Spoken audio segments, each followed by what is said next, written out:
कि चली ससुराल दुल्हन बन के चली ससुराल दुल्हन बन के।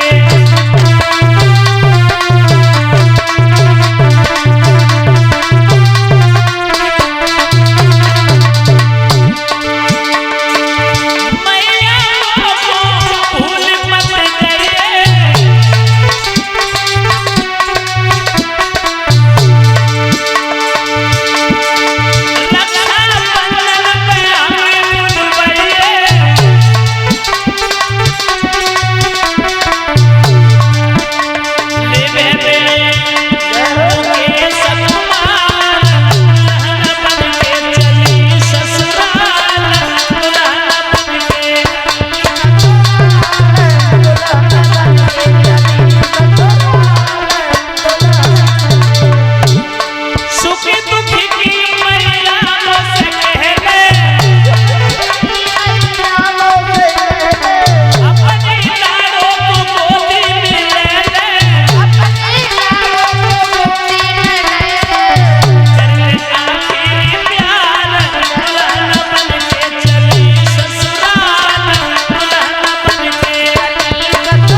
परीक्षित जी रुक्मणी की मौली जाओ चुपचाप चली जाओ बेटी। रुक्मणी चली।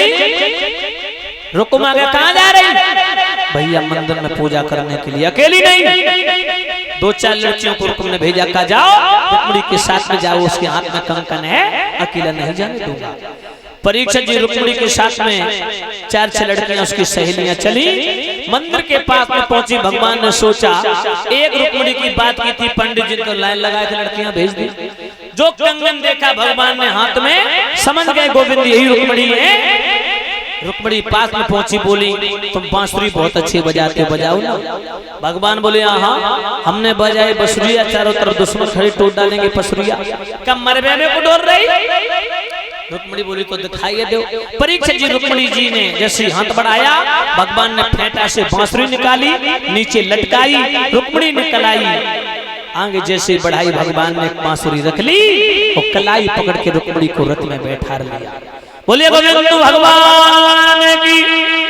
और परीक्षित जी भगवान जो रथ में लेके चले, लड़कियां बोली कहाँ ले जा रहा दीदी को? कौन है दीदी? रुक्मणी बोली चुपचाप चली जाओ, नकटी शोरगुल मत मचाओ, जब लौट के आऊंगी तब हकीकत बता दूंगी। परीक्षित जी भगवान रथ को लेके चले, रुक्मणी को बैठाल करके लड़कियां भागी रुक्मणी के पास में। भैया गजब हो गया। क्या हुआ? बोले कोई कालो कलूटो मंदिर के पास में खड़ो तो रथ में, दीदी को कलाई पकड़ के उसने रथ में बैठा लिया और दीदी ऐसे बैठ गई भैया जैसे पुरानी जान पहचान हो। रुकुम कहने लगा ग्वाल का मार कन्हैया के अलावा कोई नहीं हो सकता। शिविर में पहुंचा शिषपाल के कहने लगा जीजा। बोले हाँ जीजा। बोले जीजा गजब हो गया। बोले क्या हुआ जीजा? बोले जीजा जिज्जी को ले गया। कौन ले गया जीजा? बोले द्वारकाधीश कन्हैया ले गया जीजा। बोले किधर ले गया जीजा? बोले मंदिर से ले गया जीजा। फौज सजाओ जीजा, घेर लो जीजा। अब तो परीक्षित जी जीजा जीजा पड़ी सुने कोई काहू खिलाए। शिषपाल ने फौज सजाई, रुकुम रथ पर सवार हुआ, रथ भगवान के पीछे अपना दौड़ा दिया।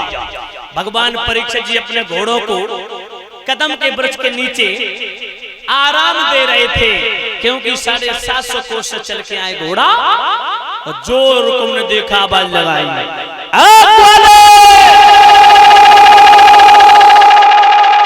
ठहर जा, अभी तक माखन चुराता रहा, लड़के चुराने का धंधा कब से शुरू कर दिया। एक हार पुष्पेंद्र यादव जी जो रामनगर से आए हैं, भगवान सुख शांति प्रदान करते रहे, भैया पुष्पेंद्र को समाज का सम्मान प्राप्त होता रहे। आवाज लगाई के ठाड़ो रहिए, ठाड़ो रहिए, ओली छकमार रे ठाड़ो रहिए।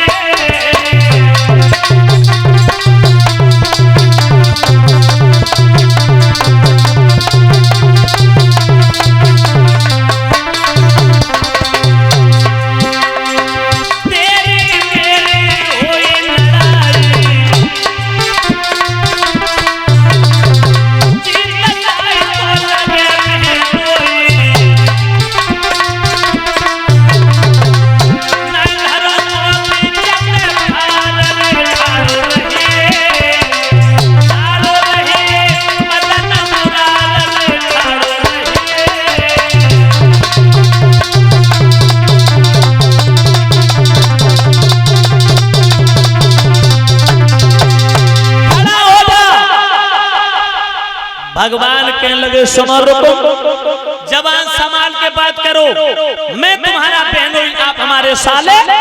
रिश्तेदार कभी रिश्तेदार से झगड़ा नहीं करता है। परीक्षित जी रुकम कहने लगा बाजी बा तू मेरा बहनोई कभी नहीं हो सकता, आप पहले हमसे युद्ध कर, अगर युद्ध में जीत जाएगा तो मेरा बहनोई कहलाने के योग्य है, अन्यथा मेरे हाथों से तेरी मृत्यु निश्चित है। परीक्षित जी भगवान बोले दोस्त अगर तेरे दिल में अरमान है तो तरा नीचे। परीक्षित जी भगवान कन्हैया जैसे नीचे कूदे, रुक्मिणी ने पीताम्बर पकड़ लिया, पिया भैया जबर तुम हल्के हो, जीत नहीं पाओगे, मारे जाओगे। भगवान बोले सुन देख तमाशा भैया क्या तूफान है। रुकुम भी कूद गया। परीक्षित जी घमासान युद्ध हुआ है दोनों में, कृष्ण और रुकुम घमासान युद्ध करते हैं। आज भगवान युद्ध करते करते उछालते हैं, जमीन पर पटक दिया, छाती पर बैठ गए, मारने के लिए तैयार हो जाते हैं। बोल दो। धन्यवाद व्यास जी महाराज। आज लास्ट दिन है तो क्षमा चाहते हैं। ये एक एक टिफिन 2-2 लड्डू कलश वाली कन्याओं को